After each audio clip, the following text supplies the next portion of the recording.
नमस्कार बच्चों, मैं वनीता रानी, हिंदी अध्यापिका, सरकारी कन्या सीनियर सेकेंडरी स्कूल गुरु हरसहाय, जिला फिरोजपुर। आज आपको हिंदी का विषय भाववाचक संज्ञा और भाववाचक संज्ञा निर्माण समझाऊंगी। आइए शुरू करें।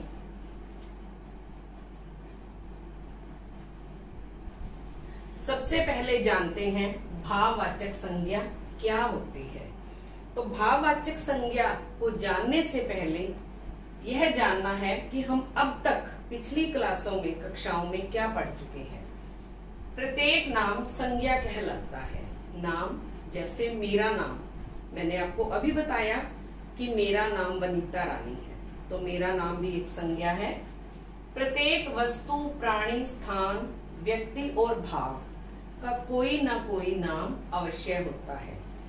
व्यक्ति, प्राणी मैं खुद हूं, आप हो। वस्तु, यह एक पुस्तक है, यह वस्तु है। यह एक डायरी है, यह भी एक पुस्तक है। तो इस प्रकार प्रत्येक वस्तु, व्यक्ति और भाव का एक नाम होता है जो संज्ञा है। कुछ नाम विशेष व्यक्ति या स्थान का बोध कराते हैं। विशेष व्यक्ति, विशेष स्थान। कुछ नाम पूर्ण जाति का बोध कराते हैं। कुछ नाम पदार्थ के गुण, दोष, प्राणी की अवस्था और भाव का बोध कराते हैं। तो बच्चों, हम यही पढ़ने जा रहे हैं जो किसी पदार्थ, वस्तु के भाव का बोध कराते हैं। अब इस तस्वीर में आप देखिए, आपको क्या दिखाई दे रहा है?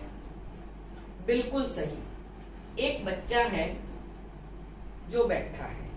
आप क्या समझ पा रहे हो कि ये कैसा है बच्चा? चुपचाप है। तो इसके क्या भाव दिखाई दे रहे हैं? उदासी के, अर्थात यह उदास है। अभी अगले चित्र में आप क्या देख रहे हो? बिल्कुल सही पहचाना, बच्चे पढ़ाई कर रहे हैं। लेकिन पढ़ाई कर तो रहे हैं, ये लड़का है, ये लड़की है, ये उनको पढ़ा रही है, तो हमें पढ़ाई तो कहीं दिखाई नहीं दे रही इसमें।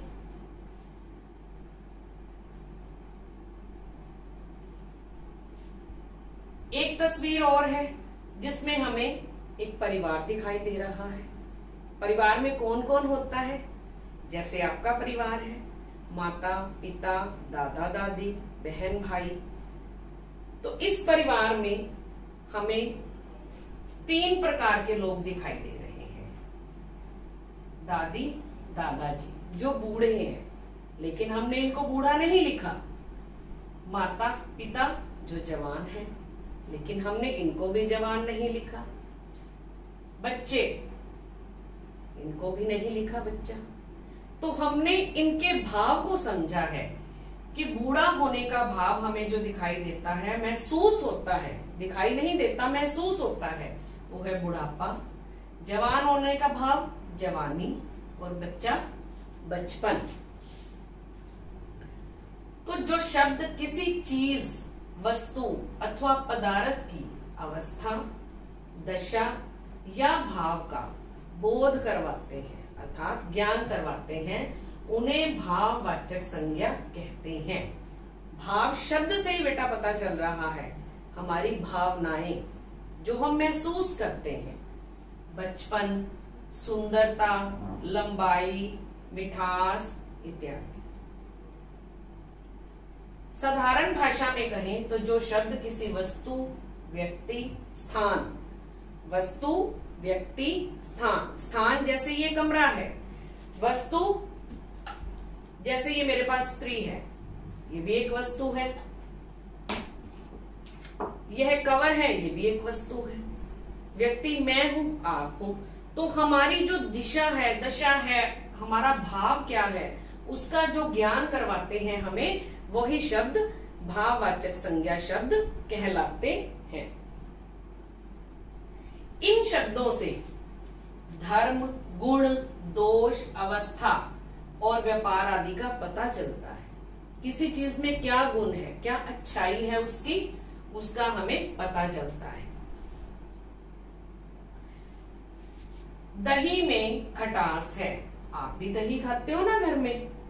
कभी कभी आपको बहुत अच्छी लगती है, आप कहते हो बहुत मीठी है, कभी कभी खट्टी है।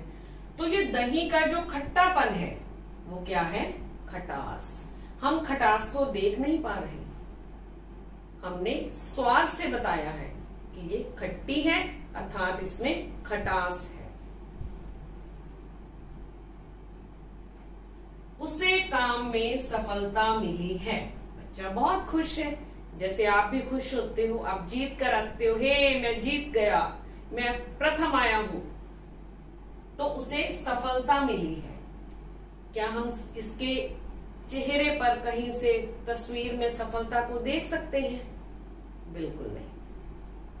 उसके जो खुशी के भाव हैं, भावनाएं हैं, जो हमारे चेहरे से झलक रही हैं कि हम खुश हैं। अगर हम खुश होंगे तो हम हंस हंस कर बात करेंगे, हंस कर बताएंगे। अगर हम उदास हैं तो बिल्कुल ऐसे मुंह लटका कर बैठे। तो ये भाव है जो खुशी का, वही क्या है, सफलता है, जो हम देख नहीं पा रहे, महसूस कर पा रहे हैं। चारों ओर हरियाली छाई है। लड़की खुश हो रही है, चारों ओर, उसके चारों तरफ हरियाली है। क्या हरियाली कोई वस्तु है? नहीं। ये महसूस करने की भावना है कि हरे हरे पेड़ खिले हुए हैं, पौधे खिले हुए हैं, नीचे घास है हरी हरी, तो इसका अर्थ है चारों तरफ हरियाली है। तो इसको भी हमने देखा नहीं, केवल महसूस किया है, भाव को समझा है। तो इन सारे वाक्यों में दही में खटास है, सफलता, चारों तरफ हरियाली है, शब्द पदार्थों के गुण, दोष और धर्म का बोध करवा रहे हैं। दही का गुण है वो खट्टी है, खटास का भाव है उसमें। ऐसी संज्ञाएं भाववाचक संज्ञाएं कहलाती हैं। तो बच्चों, अब आपको इतना तो समझ आ गया होगा कि हम संज्ञा का ही एक रूप भाववाचक संज्ञा पढ़ रहे हैं। पहली संज्ञा व्यक्तिवाचक, दूसरी जातिवाचक, तीसरी भाववाचक।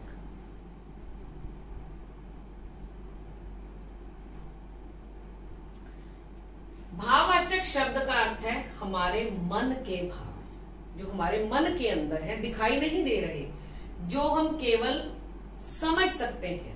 आप मेरे सामने कोई बात कर रहे हो, काम कर रहे हो, तो मैं आपके मन के भाव को पढ़ रही हूं। आप खुश हो, नाराज हो, उदास हो, परेशान हो, अथवा महसूस कर सकते हैं देखकर। इनको देखा नहीं जा सकता। सबसे बड़ी बात, ये हमारे जो मन के भाव हैं, इनको केवल महसूस किया जा सकता है, देखा नहीं जा सकता। इनका चित्र भी नहीं बनाया जा सकता। जो चीज हम देखते हैं, हम उसी का चित्र बना सकते हैं। ये मेरा चश्मा है, मैंने इसको देखा, मैं चाहूं तो इसका चित्र बना सकती हूं। लेकिन खुशी ये एक भाव है, इसको देखा नहीं जा सकता, केवल महसूस किया जा सकता है। तो जिसको हम देख नहीं सकते, उसका चित्र भी नहीं बना सकते, तो वो क्या है, भाववाचक संज्ञा। इस चित्र में आप देखिए, एक मोटा सा कार्टून है यहाँ पर, टेडी जिसको हम बोलते हैं। इसको हम देख सकते हैं, इसका चित्र भी बना सकते हैं। इसकी आंखें हैं, नाक है, इसका जो शक्ल सूरत है उसको हम चित्र में उकेर सकते हैं। यह टेडी की विशेषता है, वह मोटा है, हम इसकी जो चौड़ाई बना देंगे कि ये मोटा है। अब इसका गुण क्या है, मोटा, तो मोटा से जो भाव उत्पन्न हो रहा है वो है मोटापा। अगर हमें कोई कहे कि मोटापे का चित्र बनाओ, क्या आप बनाओगे? सोचते रहोगे कि मोटापा कैसे बनाएं।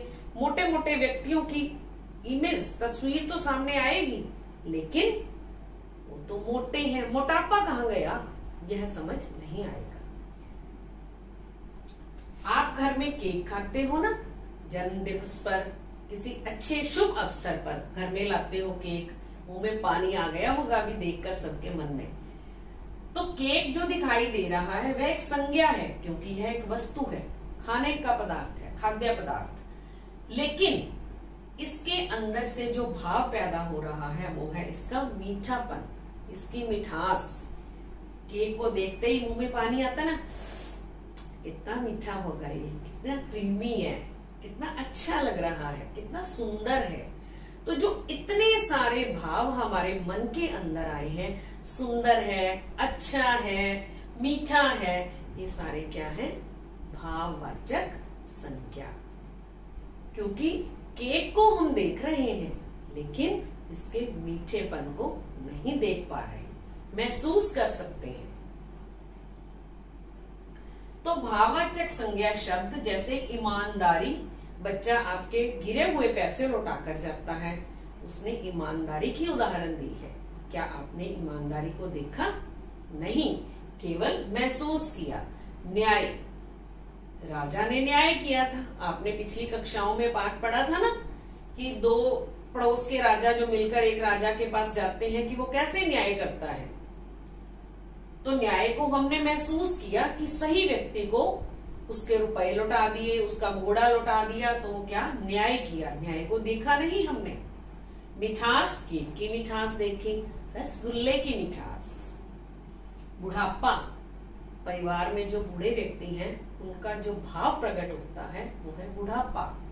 ऊंचाई, वीरता, सैनिक युद्ध में वीर बनकर लड़ते हैं तो उनका भाव क्या है? वीरता है उनके अंदर, दलेरी है। तो ये सारे शब्द हैं जिनको हम देख नहीं सकते, केवल और केवल महसूस कर सकते हैं। तो ये क्या है? भाववाचक संज्ञा शब्द। कुछ भाववाचक संज्ञा शब्दों का निर्माण प्रत्यय लगाकर भी किया जाता है। जैसे अब बेटा एक नया शब्द आया है प्रत्यय। प्रत्यय होता है जो मूल शब्द के पीछे लगाया जाता है, जैसे ता, इत, अन, आव, न, ई आदि। ये सारे प्रत्यय शब्द हैं जो मूल शब्द के पीछे लगाए जाते हैं। और भी बहुत सारे शब्द होते हैं, केवल इतने नहीं हैं।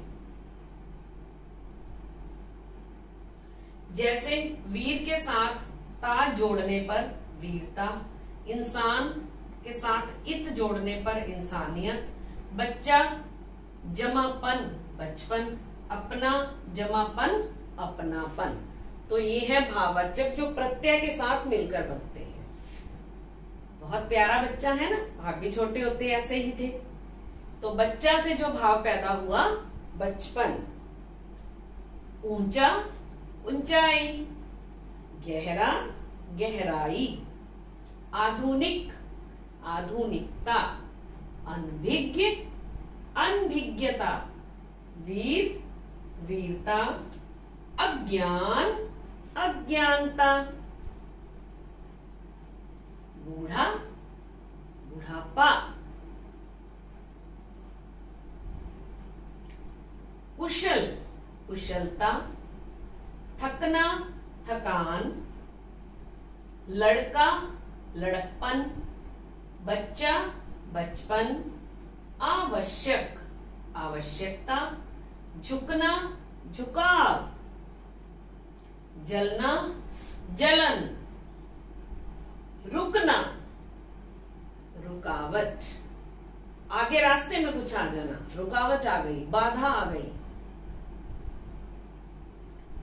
भाववाचक संज्ञा शब्द बनाए कैसे जाते हैं अब हम ये पढ़ेंगे। अभी तक तो हमने कुछ शब्द पढ़े, अब इनको निर्माण किया कैसे जाता है वो समझेंगे। जातिवाचक संज्ञा शब्दों से भाववाचक संज्ञा शब्दों का निर्माण कैसे किया जाता है। कुछ जातिवाचक अक्रांत, आक्रांत और इक्रांत संज्ञा शब्दों के अंतिम स्वर, अंतिम का अर्थ होता है आखिर में, ये जैसे स्वर जो आवाज आई है के स्थान पर आपा, इयत, ई आदि प्रत्यय लगाकर निर्माण किया जाता है। किसका? भाववाचक रूप का। बूढ़ा आपा लगाकर बुढ़ापा, आदमी यत आदमियत, इंसान यत इंसानियत, चोर चोरी, ठग ठगी, कारीगर कारीगरी। तो इनको परिवर्तित किया है हमने। कुछ जातिवाचक संज्ञा शब्दों के साथ ता अथवा त्व लगाकर भाववाचक संज्ञों का निर्माण होता है। जैसे मनुष्य मनुष्यता, मित्र मित्रता, शिशु शिशुता, पशु पशुता, प्रभु प्रभुता, वीर वीरता, क्षत्रिय क्षत्रित्व, नारी नारित्व, गुरु गुरुत्व, व्यक्ति व्यक्तित्व, स्त्री स्त्रीत्व, हिंदू हिंदुत्व। तो अंतिम स्वर है जो इनका ऊ को उ में परिवर्तित किया। जैसे ये बड़े ऊ की आवाज थी यहाँ पर, तो इसको छोटे ऊ में परिवर्तित किया है। सर्वनाम शब्दों से भाववाचक संज्ञाओं का निर्माण। सर्वनाम शब्द जो संज्ञा के स्थान पर आते हैं। अहम कार अहंकार, मम मेरा, ममत्व ममता माँ की, मेरी ममता मेरा प्यार, स्व स्वत्व, निज निजता निजत्व, अपना अपनापन अपनत्व, मुझे आप में अपनापन दिखाई दे रहा है, अर्थात महसूस हो रहा है कि आप मेरे अपने हो। विशेषण शब्दों से भाववाचक संज्ञा का निर्माण। विशेषता बताने वाले शब्द जो संज्ञा और सर्वनाम की विशेषता बताते हैं। जैसे पेड़ बहुत ऊंचा है, तो पेड़ की विशेषता है कि वह ऊंचा है। तो इसी प्रकार अच्छा है, केक बहुत अच्छा है, अच्छा अच्छाई। यह मेरा कुर्ता बहुत ही अच्छा है। देखो कितना सुंदर और मुलायम कपड़ा है ना, हाथ लगाकर देखो मजा ही आ गया। तो ये अच्छा सुंदर, ये क्या है, विशेषता है इनकी। गहरा गहराई, भला भलाई। क्रिया शब्दों से भाववाचक संज्ञा निर्माण। क्रिया काम का होना या करना। मैं बोल रही हूं, क्रिया हो रही है। आप सुन रहे हो, देख रहे हो, यह भी एक क्रिया है। यहां पर कुछ चल रहा है, यह भी एक क्रिया है। तो जो क्रिया शब्दों की विशेषता है, क्रिया शब्दों के अंत में लगे ना को हटाने के बाद बचे हुए शब्द के अंतिम स्वर के साथ आई, आव, आवा, आवत, आहत प्रत्यय लगाकर शब्दों का निर्माण किया जाता है। जैसे लिखना, ना आ गया ना, तो क्या बनेगा, लिखावत। तो इसी प्रकार से इनका परिवर्तन करके शब्द बनाए जाते हैं। बुनना बुनाई, चढ़ना चढ़ाई, ऊंचा ऊंचाई, चुनना चुनाव, चुनाव आते हैं ना, हम अपने उम्मीदवार को चुनते हैं। लगना लगाव, बहना बहाव, पानी का बहाव, पानी बह रहा है। बचना बचाव, पहना पहनावा, हम पहनते हैं ना वस्त्र, तो हमारा पहनावा है ये कि हम किस प्रकार के वस्त्र पहन रहे हैं। गिरना गिरावट, कोई चीज नीचे गिरती है तो हम क्या कहते हैं, उसके गिरने को गिरावट। कुछ शब्दों की एक से अधिक भी भाववाचक संज्ञाएं बनती हैं। ऐसा नहीं है कि एक शब्द की एक ही भाववाचक संज्ञा हो, और भी बनती है। मिलना मिलाप, मिलन, जैसे कि ना भरत मिलाप, राम जी और भरत जी का वन में मिलन हुआ था, तो उसको राम भरत मिलाप कहा जाता है। लिखना लिखावट, लेख लिखाई, निज निजता निजत्व, अपना अपनापन अपनत्व, चतुर चतुरता, चातुर्य अर्थात चालाकी। तो ये थे भाववाचक संज्ञाएं जो कि अलग से बनाई जाती हैं, एक से अधिक बनाई जाती हैं। अब हमने क्या पढ़ा है इसकी दोहराई भी करनी है। कहते हैं ना, करत करत अभ्यास के जड़मति होत सुजान, रसरी यावत जावत ते सिल पर परत निशान। जिस प्रकार कुएं की मुंडेर जो कि पत्थर की बनी है, उस पर बार बार कोमल सी रस्सी के आने से उस पर निशान पड़ जाते हैं, ठीक उसी प्रकार ही अगर हम बार बार एक ही चीज की दोहराई करें, अभ्यास करें, तो उसका प्रभाव हमारे मन पर अवश्य ही रहता है। तो अगर आपको भी कुछ समझ नहीं आया हो, आप उसको फिर से सुनो, फिर से पढ़ो, दूसरी बार पढ़ो, तीसरी बार पढ़ो, आपको अवश्य ही समझ आएगा, सफलता अवश्य ही मिलेगी। तो अब हम करेंगे दोहराई कि हमने क्या सीखा भाववाचक संज्ञा में। जैसे यह हम क्या देख रहे हैं, पाउडर है, इसमें लगाते हैं ना, इसको हम खोलकर ऐसे लगाते हैं तो हमें क्या दिख रहा है, एक पाउडर दिख रहा है। लेकिन पुष्प की तरह इसकी तो बहुत सुगंधी है, खुशबू है, इसको हमने महसूस किया है, अब ये फैलेगी हवा से इधर उधर, तो ये क्या है, भाववाचक रूप। तो आइए पहचान करें। अभी हम वाक्यों में से देखेंगे कौन कौन सी भाववाचक संज्ञा है। भलाई कर कुएं में डाल, बचपन भुलाए नहीं भूलता, सच्चाई की सदा जीत होती है, कुछ आमों में मिठास नहीं होती, चोरी करना पाप है, पढ़ने से अज्ञानता दूर होती है, सबसे मित्रता का व्यवहार करो, नीचता की भी कोई हद होती है, आलस्य मनुष्य का दुश्मन है, खटाई से गला खराब होता है। तो भलाई, बचपन, सच्चाई, मिठास, चोरी, अज्ञानता, मित्रता, नीचता, आलस्य, खटाई, ये सब भाव हैं किसी वस्तु के। तो ये क्या है, भाववाचक संज्ञा रूप। अभी हम कुछ रिक्त स्थान भरेंगे। रिक्त का अर्थ होता है खाली स्थान, पंक्ति में कुछ स्थान खाली छोड़ा है। आज बहुत डैश है, ब्रैकेट में क्या है, कोष्ठक में गर्म, तो गर्म से क्या बना, गर्मी। दूध चाहे गर्म हो सकती है लेकिन उसका भाव क्या है, निकलकर गर्मी। अक्षत डैश में सबसे आगे है, पढ़ना। रेखा और रोमा में गहरी डैश है, दोस्त, दोनों दोस्त हैं। डैश रोग नहीं अवस्था है, बूढ़ा। ताजमहल की डैश देखने सब जाते हैं, सुंदर। तो बच्चों, मैंने आपको जो कोष्ठक में शब्द दिए हैं, कोष्ठक क्या होता है, ये जो ब्रैकेट लगी है, जो शब्द इसमें बताए हैं, इन शब्दों में आपने इनका भाव समझकर और जो आपको नियम बताए हैं उनके अनुसार ही इनको भाववाचक संज्ञा रूप में परिवर्तित करना है। गर्म, गर्मी, पढ़ना, क्या बनेगा पढ़ना से, पढ़ाई। दोस्त, हम दोनों दोस्त हैं, हमारी दोस्ती बहुत पक्की है। बूढ़ा, बुढ़ापा। सुंदर, सुंदरता।